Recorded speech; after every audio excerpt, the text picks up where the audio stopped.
big thing, just show her a little.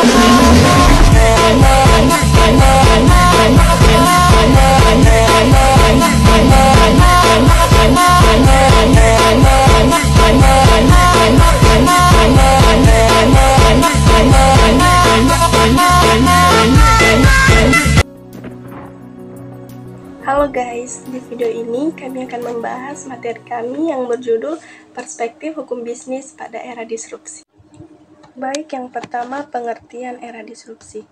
Era disrupsi ini adalah sebuah era di mana terjadinya inovasi yang begitu hebat dan perubahan secara besar-besaran, yang dimana dalam era ini banyak sekali hal-hal baru yang bermunculan yang sebelumnya itu tidak pernah terfikirkan oleh kita, sehingga dapat mengubah atau mempengaruhi sistem dan tatanan kehidupan masyarakat secara luas. Sederhananya dapat dipahami kalau era itu adalah zamannya, sedangkan disrupsi itu adalah fenomena yang terjadi di dalam zaman tersebut. Adapun yang menjadi faktor penyebab terjadinya disrupsi pada bisnis yaitu yang pertama, teknologi. Kemajuan teknologi seperti perkembangan internet, kecerdasan buatan atau teknologi black hand dapat mengganggu bisnis yang tidak mampu beradaptasi dengan perubahan tersebut. Yang kedua, perubahan pasar. Perubahan dalam preferensi konsumen, tren pasar atau kebijakan ekonomi dapat mempengaruhi bisnis secara mendalam. Yang ketiga, persaingan. Kemunculan persaingan baru atau pergeseran dalam dinamika persaingan industri dapat menyebabkan disrupsi. Yang keempat, regulasi. Perubahan peraturan pemerintah seperti perubahan perpajakan atau peraturan lingkungan dapat mempengaruhi cara bisnis beroperasi. Yang kelima, gejolak ekonomi. Krisis ekonomi, fluktuasi mata uang, atau gejolak pasar keuangan dapat merusak bisnis. Yang keenam, perubahan sosial. Perubahan dalam nilai-nilai masyarakat atau tren demografi dapat mempengaruhi permintaan dan perilaku konsumen. Yang ketujuh, perubahan lingkungan. Perubahan iklim atau perhatian yang meningkat terhadap masalah lingkungan dapat mempengaruhi bisnis dalam berbagai cara. Yang kedelapan, kepemimpinan dan manajemen. Kurangnya adaptasi atau inovasi dalam kepemimpinan, dalam manajemen perusahaan bisa menyebabkan disrupsi. Yang kesembilan, kegagalan teknologi dan infrastruktur. Masalah teknis seperti kegagalan sistem komputer atau infrastruktur yang tidak handal dapat mengganggu operasi bisnis. Yang kesepuluh, perubahan perilaku konsumen. Perubahan dalam cara konsumen berbelanja dan berinteraksi dengan merek dapat mempengaruhi bisnis secara signifikan. Baik, selanjutnya saya akan membahas dampak era disrupsi pada bisnis tradisional. Ada beberapa dampak utama disrupsi pada bisnis tradisional, yaitu yang pertama, persaingan yang ketat. Mengapa dikatakan persaingan yang ketat? Karena bisnis tradisional ini pada era disrupsi dituntut harus mampu bersaing dengan bisnis-bisnis yang lebih inovatif, lebih modern. Karena apa? Karena masyarakat ini pasti lebih memilih bisnis atau usaha yang lebih inovatif dan yang lebih modern dibanding dengan yang sudah jadul atau yang sudah lama-lama. Jika bisnis tradisional ini tidak mampu bersaing dengan bisnis yang inovatif tersebut, maka bisa terjadinya penurunan pangsa pasar dan juga pendapatan. Yang kedua, perubahan model bisnis. Disrupsi seringkali memaksa perusahaan tradisional ini mengubah model bisnis mereka, misalnya dari bentuk penjualan fisik beralih ke model penjualan berbasis langganan atau e-commerce. Misalnya nih, yang sebelumnya mereka itu menjual baju di pasar, terus mereka beralih melakukan segala kegiatan penjualan dengan memanfaatkan media sosial atau internet. Terus yang ketiga, kehilangan kepemimpinan pasar. Perusahaan tradisional ini seringkali kehilangan posisi unggul mereka di pasar karena banyaknya perusahaan-perusahaan baru yang lebih inovatif atau yang lebih modern yang muncul, dan mereka lah yang menguasai pasar. Mereka lah yang menempati posisi unggul di pasar tersebut. Sedangkan model yang tradisional ini sudah ketinggalan. Yang keempat, perubahan konsumen. Mengapa perubahan konsumen ini menjadi salah satu dampak disrupsi pada bisnis tradisional karena konsumen saat ini lebih terbiasa dan senang dengan kemudahan berbelanja online serta pengiriman cepat dan pengalaman digital yang dimana memaksa bisnis tradisional ini harus tetap berinovasi agar tetap relevan. Yang kelima, transformasi digital. Bisnis tradisional harus berinvestasi dalam transformasi digital untuk mengikuti perkembangan teknologi dan memenuhi harapan konsumen. Selanjutnya yang terakhir adalah peluang dan ancaman. Mengapa dikatakan peluang dan ancaman? Ya, bagi bisnis tradisional yang mampu beradaptasi terhadap era disrupsi, ini akan memberikan manfaat bagi mereka untuk dapat mengembangkan produk dengan menggunakan teknologi atau dengan memanfaatkan teknologi serta memberikan layanan yang baru yang lebih menarik bagi konsumen. Sedangkan bisnis tradisional yang tidak mampu beradaptasi terhadap era disrupsi tentunya akan memberikan ancaman bagi bisnis tersebut karena akan menghadapi banyaknya pesaing yang sudah atau yang lebih inovatif daripada bisnis tradisional. Baik, saya akan menjelaskan peran pemerintah dalam mengatur bisnis pada era disrupsi. Pemerintah memiliki beberapa peran dan penting dalam mengatasi tantangan hukum pada era disrupsi. 1. Regulasi dan ketahuan. Pemerintah perlu mengembangkan regulasi dan informasi untuk mengatur bisnis di era disrupsi. Ini mengacu aturan terkait melindungi konsumen yang lainnya. Regulasi ini juga harus memastikan bahwa bisnis tetap mematuhi hukum dan etika. Kedua, informasi dan teknologi. Pemerintah dapat mendorong inflasi dengan memberikan investasi seperti investasi fiskal, biaya riset atau investasi dalam infrastruktur teknologi. Ia membantu bisnis operasikan dengan cara yang lebih bersifat. 3. Melindungi kepentingan publik. Pemerintah harus memastikan bahwa bisnis yang beroperasi di era disrupsi tidak merugikan masyarakat. Sinergitifal. Ia bisa memasuk peraturan industri untuk fintech untuk melindungi kepentingan konsumen. 4. Kebijaksanaan persalinan. Mengatur monopoli yang memastikan persalinan yang sehat adalah peran pentingnya pemerintah dan mengatur bisnis ini. Bisa berarti mengambil tindakan dan kehendaki oleh perusahaan besar. 5.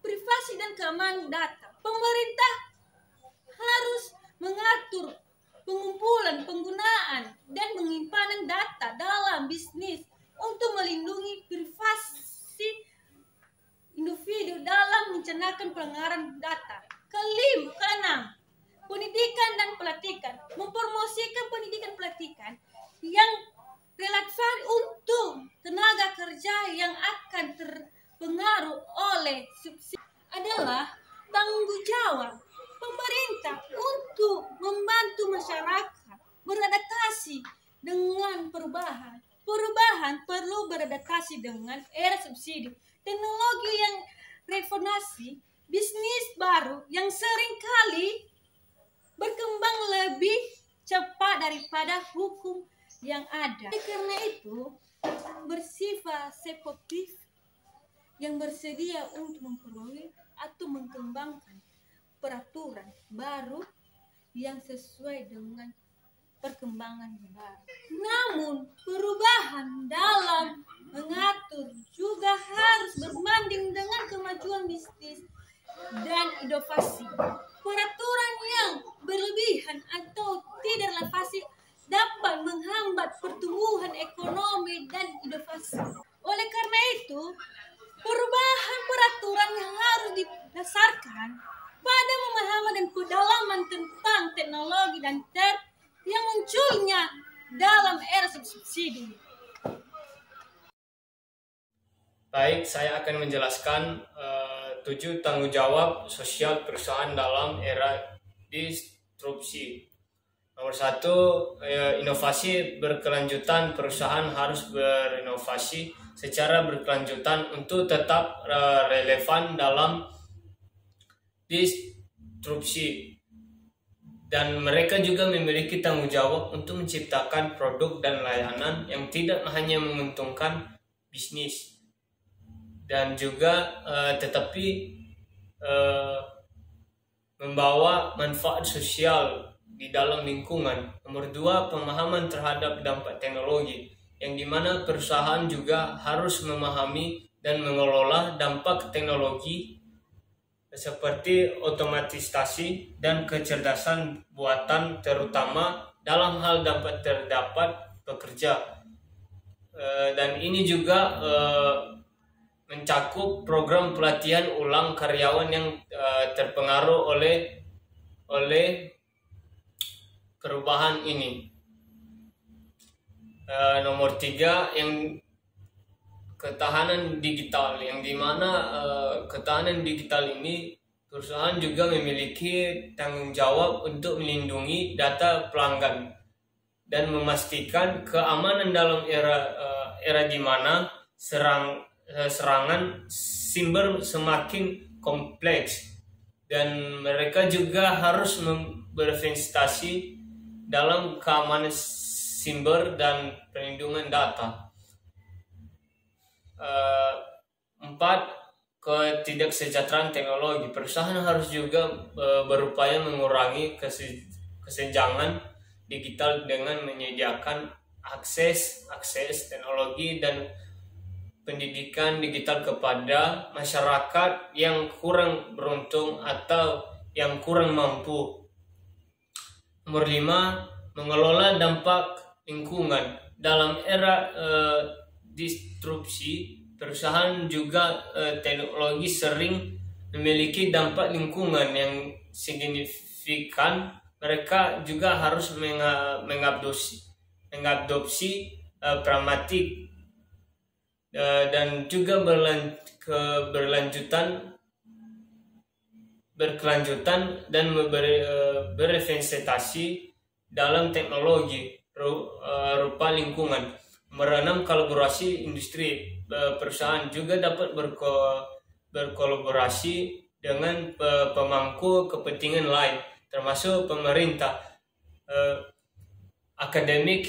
akademisi dan organisasi dan non pemerintah untuk mengatasi tantangan yang bersama yang muncul dalam era disrupsi. Nomor 7, tanggung jawab sosial perusahaan dalam era disrupsi, yaitu tentang seimbang antara menciptakan nilai bagi pemegang saham, pasti memastikan bahwa perusahaan itu juga berkontribusi kepada kesejahteraan masyarakat dan lingkungan dan lain-lainnya. Demikian, terima kasih. Baik, saya akan menjelaskan analisis SWOT. Berikut ini adalah analisis SWOT pada perspektif hukum bisnis di era distribusi. Yang pertama yaitu kekuatan strength, yang dimana kepatuhan hukum yang kuat ini juga bisnis dapat memanfaatkan hukum untuk melindungi diri beroperasi dengan efisien dalam situasi disrupsi. Poin kedua, kemampuan untuk berinovasi dalam hukum. Kemampuan bisnis ini juga dapat berinovasi dalam penggunaan hukum seperti perlindungan kekayaan intelektual dapat memberikan keunggulan kompetitif. Poin ketiga, kepemilikan aspek hukum, yang dimana bisnis ini juga dapat memiliki aspek hukum sebagai inti kompetensinya, dapat memiliki keunggulan dalam menjawab perubahan hukum dan regulasi. Poin kedua, kelemahan weakness, yaitu kompleksitas hukum, yang dimana hukum bisnis yang berkompleks dan berubah-ubah dapat membebani perusahaan dengan biaya tambahan dan risiko, yang dimana risiko besarnya itu seperti korupsi. Poin kedua yaitu keterbatasan sumber daya hukum. Yang dimana bisnis mungkin memiliki keterbatasan sumber daya hukum internal yang bisa menjadi hambatan dalam menegasi hukum yang rumit. Poin ketiga yaitu ketergantungan pada interpretasi hukum. Tergantung pada interpretasi hukum yang dapat berubah, bisnis dapat menghadapi ketidakpastian hukum. Poin ketiga itu peluang opportunities. Yang poin pertamanya itu inovasi hukum. Di era distribusi menciptakan peluang untuk mengembangkan inovasi dalam hukum bisnis seperti kontrak pintar berbasis blockchain atau perlindungan data yang disesuaikan. Poin kedua, keamanan data dan privasi. Permintaan juga yang meningkatkan perlindungan data pribadi memberikan peluang bagi bisnis di bidang keamanan sumber daya privasi. Poin ketiga, kemitraan strategis. Bisnis ini juga dapat menjalin kemitraan dengan penasihat hukum atau perubahan teknologi untuk memanfaatkan teknologi yang dapat membantu memenuhi persyaratan hukum. Poin keempat yaitu ancaman. Poin pertamanya lagi itu perubahan hukum yang cepat. Ini perubahan hukum yang cepat dan tidak terduga dapat menjadi ancaman serius bagi bisnis. Perluas adaptasi yang cepat. Poin kedua itu pertumbuhan regulasi. Yang dimana munculnya regulasi ini baru yang ketat bisa menghambat inovasi dan pertumbuhan bisnis. Poin ketiga, ketidakpastian hukum global. Perbedaan dalam hukum bisnis antar negara dapat menciptakan ketidakpastian dalam beroperasi bisnis. Demikian, terima kasih. Baik, berikut ada beberapa strategi yang dapat diambil berdasarkan analisis SWOT dalam perspektif hukum bisnis pada era disrupsi. Yang pertama, pada strengths atau kelebihan. Strategi yang dilakukan di dalamnya ada dua, yaitu strategi pada penguatan kepatuhan dan strategi pada pengembangan tim hukum. Strategi yang dapat dilakukan pada penguatan kepatuhan yaitu memperkuat upaya untuk mematuhi peraturan dan undang-undang dengan memastikan bahwa semua aspek operasional sesuai dengan hukum yang berlaku. Sedangkan pada strategi yang dilakukan pada pengembangan tim hukum yaitu terus meningkatkan kualitas dan kemampuan tim hukum dengan pelatihan dan pengembangan yang sesuai. Pada weaknesses atau kekurangan, ada strategi yang perlu dilakukan di dalamnya yaitu strategi pada inovasi hukum.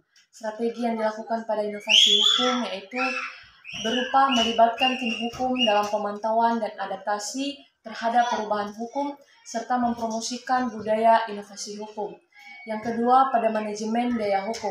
Strategi yang dapat dilakukan di dalamnya yaitu mencari cara untuk mengelola dan mengurangi daya hukum tanpa mengorbankan kualitas layanan. Pada opportunities atau peluang, ada beberapa strategi yang perlu dilakukan. Yang pertama, fokus pada hukum teknologi. Strategi yang perlu dilakukan di dalamnya yaitu mengkhususkan diri dalam hukum teknologi dan menawarkan layanan hukum yang mendukung perusahaan teknologi dalam mengatasi masalah hukum mereka. Yang kedua, ekspansi global. Strategi yang dilakukan pada ekspansi global yaitu memanfaatkan era disrupsi untuk memasuki pasar global dengan pemahaman yang baik tentang hukum internasional. Masuk pada threats atau ancaman, ada beberapa strategi yang perlu dilakukan, yaitu pada strategi manajemen risiko hukum. Strategi yang perlu dilakukan di dalamnya yaitu membangun strategi manajemen risiko hukum yang lebih kuat untuk menghadapi ketidakpastian hukum yang sering muncul. Yang kedua, strategi pada diversifikasi layanan. Strategi yang perlu dilakukan di dalamnya yaitu mempertimbangkan diversifikasi layanan hukum untuk mengurangi ketergantungan pada layanan tertentu dan meningkatkan daya saing.